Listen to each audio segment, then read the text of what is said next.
It was perhaps one of the last train rides ever.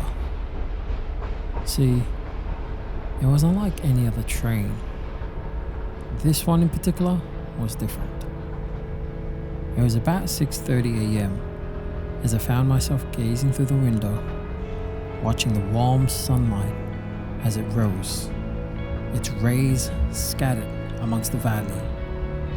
I noticed silhouettes of trees, houses, and farmlands through the mists from a distance. The more I stared, the more I realized the constant changes in scenery. No two lands are the same, nor are each day the same. Seasons come and go, and this change was inevitable.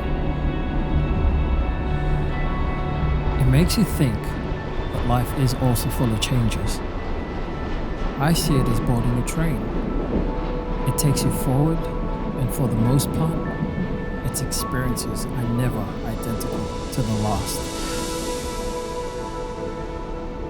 Though it may be the same train, but not all trains use the same tracks. And some trains take you to your destination, while others do not.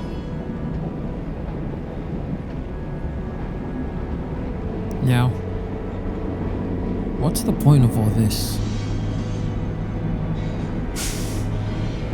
Well, my question is, where is your train taking you?